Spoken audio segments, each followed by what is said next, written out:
الله الرحمن الرحيم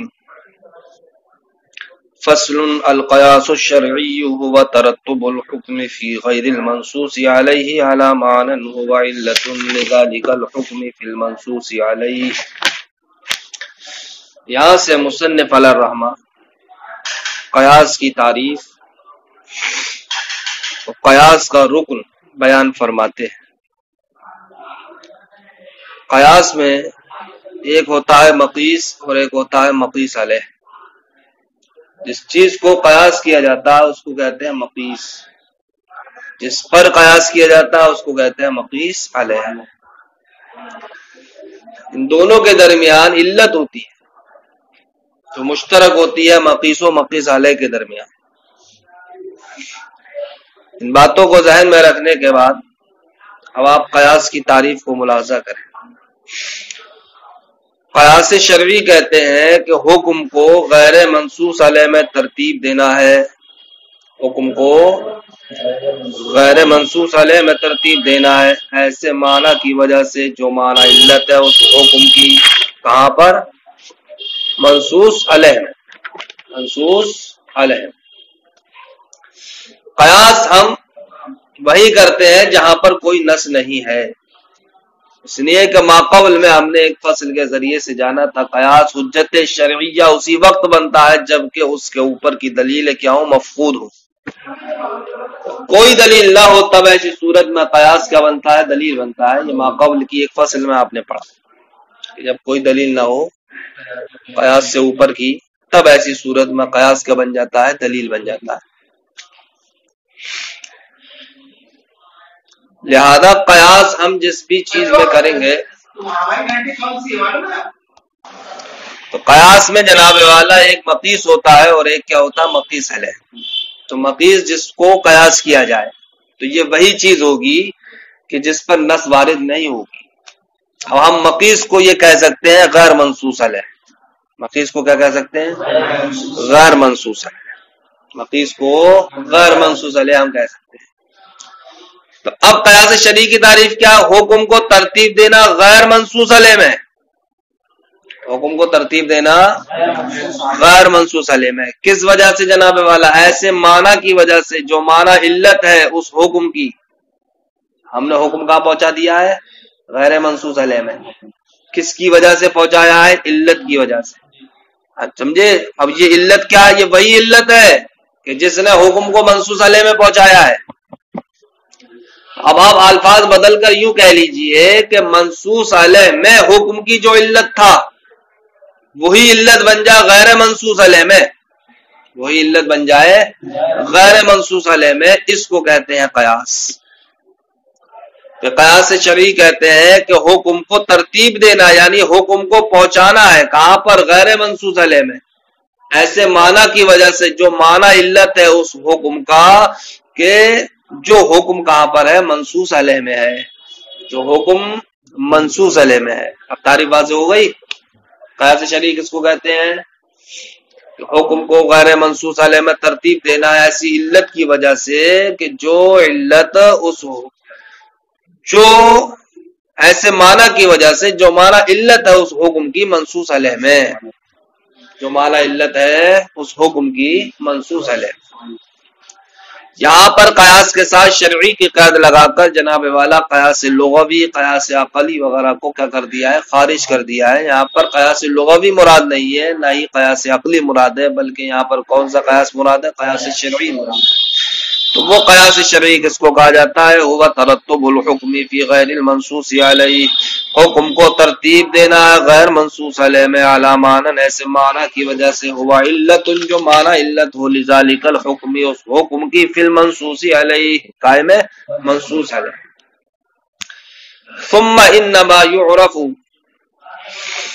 یہاں سے جناب والا یہ بتاتے ہیں کہ قیاس میں علت ہوتی ہے. اس علت کی وجہ سے اصل کا حکم کہاں تک پہنچتا ہے؟ فرع تک پہنچتا ہے. اصل کا حکم فرع تک پہنچتا ہے. اب اس کا علت ہونا ہمیں کائے سے پتہ چلے گا؟ ہم تبھی تو کسی چیز کو کسی پر قیاس کر سکتے ہیں جبکہ علت ہونا ہمیں معلوم ہو. اب علت ہونا کن کن چیزوں سے پتہ چلے گا اس کی وضاحت مصنف علیہ الرحمہ فرماتے ہیں کہ علت ہونا ہمیں کتاب اللہ سے پتہ چلے گا، کسی شے کا علت ہونا سنت رسول کے ذریعے سے پتہ چلے گا، کسی شے کا علت ہونا اجماع کے ذریعے، اجتہاد کے ذریعے، استنباط کے ذریعے سے پتہ چلے گا۔ ان مذکورہ چیزوں کے ذریعے سے ہمیں کسی شے کا علت ہونا معلوم ہو جائے، ہر ایک کی وضاحت مصنف علیہ الرحمہ آگے چل کے بالتفصیل فرمائے۔ ثم انما يعرف كون المعنى علة بالكتاب وبالسنة وبالاجماع وبالاجتهاد وبالاستنباط، پھر جناب والا یہ کہ اس معنی کا علت ہونا یہ کتاب اللہ سے جانا جائے گا، وبالسنة اور جناب والا سنت رسول سے جانا جائے گا، وبالاجماع اور اجماع کے ذریعے سے جانا جائے گا، وبالاجتهاد اور اجتہاد کے ذریعے سے جانا جائے گا، وبالاستنباط اور استنباط کے ذریعے سے جانا جائے گا۔ فمثال العلة المعلومة بالكتاب كثرة الطواف فإنها جعلت علة لسقوط الحرج في الاستئذان في قوله تعالى ليس عليكم ولا عليهم جناح بعدهن طوافون عليكم بعضكم على بعض۔ یہاں سے مصنف علیہ الرحمہ ایسی معنی کی مثال پیش فرماتے ہیں کہ جس کا علت ہونا کتاب اللہ سے معلوم چلتا ہے، جس کا علت ہونا کتاب اللہ سے معلوم چلتا ہے۔ فرماتے ہیں کہ جس معنی کا علت ہونا ہمیں کتاب اللہ سے معلوم چلا ہے وہ کیا ہے؟ کثرت طواف۔ کثرت طواف کیا ہے؟ یہ علت ہے۔ کثرت طواف علت ہے۔ کس چیز کی علت ہے جناب والا؟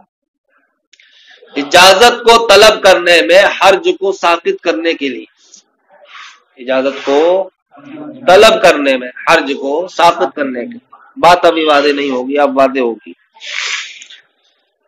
کہ گھر میں داخل ہونے کے لیے غلام یا بچے جو گھر میں رہ کر کے کام کرتے ہیں ان کے لیے یہ حکم ہے کہ فجر سے پہلے، عشاء کے بعد اور فجر کے بعد، ان 3 وقتوں میں یہ لوگ اگرچہ گھر میں خدمت گزار ہیں، خدمت انجام دیتے ہیں، گھر کے کام دیکھتے ہیں، گھر کے امور دیکھتے ہیں، لیکن ان لوگوں پر بھی لازم ہے ان 3 وقتوں میں گھر میں اجازت لے کر کے داخل گھر میں۔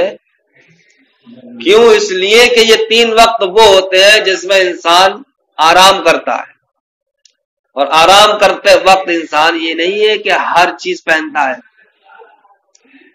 گرمی لگتی ہے تو کرتا وغیرہ سب اتار دیتا ہے، کبھی ایسا ہوتا ہے کہ انسان سو رہا، اس کو خبر ہی نہیں ہے کہ میرا تہمت کھل چکا ہے۔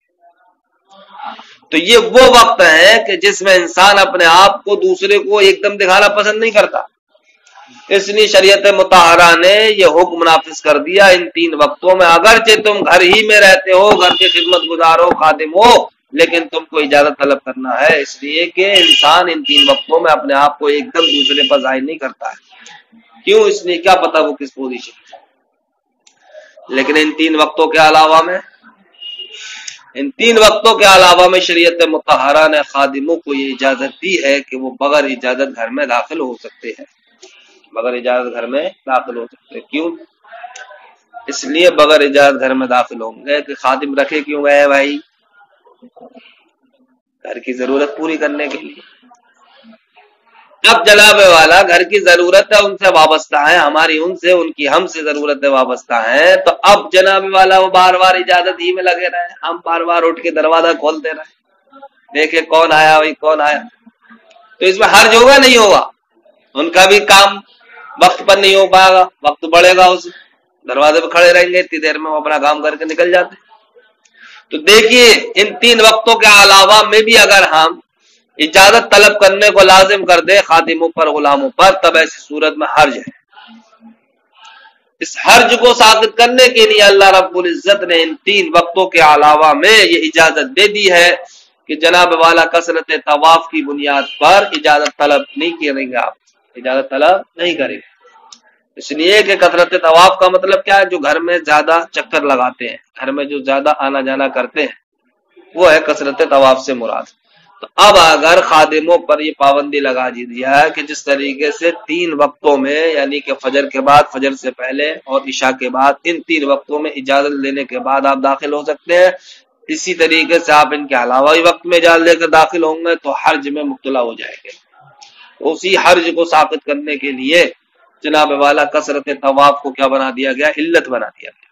کثرت طواف کو علت بنا دیا گیا. اللہ رب العزت نے ارشاد فرمایا لیس علیکم ولا علیہم جناح بعدہن طوافون علیکم بعضکم علی بعض، تم پر اور نہ ہی ان لوگوں پر جناحن کوئی گناہ ہے، بعدہن مذکورہ 3 وقتوں کے بعد، یعنی کہ 3 وقت کیا ہیں وہ؟ فجر سے پہلے، فجر کے بعد اور عشاء کے بعد. طوافون علیکم وہ تم پر طواف کرنے والے ہیں، طوافون علیکم بعضکم علی بعض، تم میں سے بعض پر کیا ہے؟ طواف کرنے والے ہیں، یعنی خدمت گزار ہیں، بار بار چکر لگانے والے ہیں. تو یہاں پر دیکھیے اللہ رب العزت نے اس آیت کریمہ میں جو اجازت طلب کرنے کو ثابت کیا ہے، اس کے لیے علت کس کو بنایا ہے؟ طوافون علیکم بعضکم علی بعض، کثرت طواف کو بنایا. تو اس آیت کریمہ سے ہم کو پتہ چلا کہ کثرت طواف کیا یہ علت ہے. کس چیز کے لیے علت ہے؟ اجازت کو طلب کرنے میں حرج کو ساقط کرنے کے لیے. اجازت کو طلب کرنے میں حرج کو ساقط کرنے کے لیے کثرت طواف کیا ہے؟ یہ علت ہے. ٹھیک، تو کثرت طواف کا علت ہونا ہمیں کتاب اللہ سے معلوم چلا نہیں چلا بھائی؟ اسی کو نبی کریم صلی اللہ تعالی علیہ وسلم نے علت بنا لیا جناب والا بلی کے جھوٹے کے ناپاک کے حرج کو ساقط کرنے کے لیے. اس لیے کہ بلی بھی جناب والا ایسی جانور ہے، ایسا جانور ہے جو گھر میں بار بار آتا جاتا ہے، گھر سے مانوس ہوتا ہے. وہ اب اگر بلی کا جھوٹا ناپاک کہہ دیا جائے تو اب اس میں لوگ کیا ہو جائیں گے؟ حرج میں مبتلا ہو جائیں گے. تو اسی حرج کو ساقط کرنے کے لیے نبی کریم صلی اللہ تعالی علیہ وسلم نے کثرت طواف کو کیا بنا دیا؟ علت بنا دیا، اور ارشاد فرمایا کہ بلی کا جھوٹا ناپاک نہیں ہے. بلی کا جھوٹا اس لیے کہ اگر بلی کے جھوٹے کو ناپاک قرار دے دیا جائے تو اس میں لوگ کیا ہو جائیں گے؟ حرج میں مبتلا ہو جائیں گے. تو اسی حرج کو ساقط کرنے کے لیے سرکار نے کثرت طواف کو علت بنا دی. تو دیکھیے جو جس کو علت بنایا اللہ رب العزت نے آیت کریمہ میں کثرت طواف کو، اسی کو نبی کریم صلی اللہ تعالی علیہ وسلم نے بلی کے جھوٹے کے مسئلے میں کیا بنا دیا؟ علت بنا دیا. جب سرکار نے کثرت طواف کو علت بنایا بلی کے جھوٹے کے مسئلے میں، تو پھر دیگر اصحاب نے، ہمارے علماء کرام نے اسی کثرت طواف کو علت بنا لیا ہر اس جانور کے لیے جو گھر میں رہتا ہے، جو گھر میں بہت آنا جانا رکھتا ہے، جیسے کہ چوہا ہے اور چھپکلی ہے، سانپ ہے. اب اگر ان کے جناب والا یہ گھر میں کثرت سے رہتے ہیں، ان کے جھوٹا کی بنیاد پر اگر ہم اس شے کے ناپاک ہونے کا حکم دے دیں، ناپاک ہونے کا حکم دے دیں، انسان ہو تو پتہ چل جائے بھیا کوئی گزریا، اب دیوار پر ہی سے کوئی چیز ٹہلتے ہوئی پھر کسی برتن میں چلی گئی تو ہم ہر جگہ مبتلا ہو جائیں گے؟ نہیں ہو جائیں گے؟ ہماری توجہ نہیں کسی وقت دیوار میں. تو اب یہ جانور ایسے ہیں جو گھر میں کثرت سے رہتے ہیں، اب اگر ان کا جھوٹا ناپاک قرار دے دیا جائے تو لوگ کیا ہو جائیں گے؟ حرج میں مبتلا ہو جائیں گے. تو اسی حرج کو ساقط کرنے کے لیے علماء کرام نے کثرت طواف کو علت بنا دیا کہ جناب والا کہ چھپکلی کا جھوٹا اور چوہے کا جھوٹا اور سانپ وغیرہ کا جھوٹا بھی ناپاک نہیں ہو. علت کیا ہے اس کی؟ کثرت طواف. دیکھیے فمثال العلت المعلومۃ بالکتاب کثرت الطواف، تو اس معنی کی مثال کہ جس کا علت ہونا کتاب اللہ سے معلوم ہوا ہے کیا ہے؟ وہ کثرت طواف ہے. فإنها جعلت علتا لسقوط الحرج في الاستئذان، اس لیے کہ شریعت مطہرہ نے کثرت طواف کو علت بنایا ہے اجازت طلب کرنے میں حرج کو ساقط کرنے کے لیے. فی قولہ تعالی، اللہ رب العزت کا فرمان ہے لیس علیکم ولا علیہم جناح بعدہن طوافون علیکم بعضکم علی بعض. ثم اسقط رسول اللہ صلی اللہ تعالی علیہ وسلم حرج نجاست سور الحرۃ بحکم هذه العلت. پھر نبی کریم صلی اللہ تعالی علیہ وسلم نے بلی کے جھوٹے کی نجاست کے حرج کو ساقط کر دیا ہے بحکم هذه العلت، اسی علت کے حکم کی وجہ سے. کون سی علت؟ کثرت طواف. فقال علیہ السلام، اس لیے کہ نبی کریم صلی اللہ تعالی علیہ وسلم نے ارشاد فرمایا الحرۃ لیست بنجست، کہ بلی ناپاک نہیں ہے، یعنی کہ بلی کا جھوٹا ناپاک نہیں ہے. کیوں؟ فإنها من الطوافین علیکم الطوافات، اس لیے کہ بلی ایسا جانور ہے جو تم پر کثرت سے آنے جانے والا ہے، چکر لگانے والا ہے.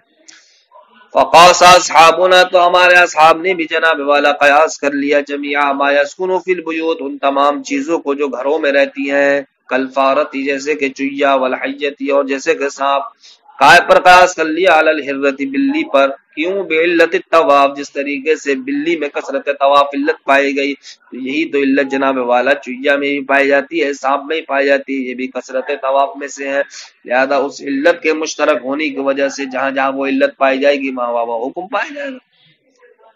تو دیکھا جناب والا یہاں تک آپ اس علت کی بنیاد پر اب حکم کا دائرہ بڑھ لیا نہیں بڑھ رہا ہے۔ دیکھو جو کتاب اللہ سے ہمیں علت ملی اسی کے ذریعے سے سرکار نے کیا کر دیا، بلی کے جھوٹے کو پاک قرار دیا، تو اسی علت کے ذریعے ہمارے اصحاب نے سانپ چویا وغیرہ جھوٹے کا پاک قرار دیا۔ تو پتہ چلا ہمیں کہ قیاس کا جو دار و مدار ہے، جو قیاس کا رکن ہے، وہ کون سی شے ہوتی ہے؟ علت ہوتی ہے۔ اب کسی بھی معنی کا علت ہونا یا تو کتاب اللہ سے معلوم چلے گا، جس طریقے سے آپ نے آج ملاحظہ کیا۔ السلام علیکم ورحمۃ اللہ۔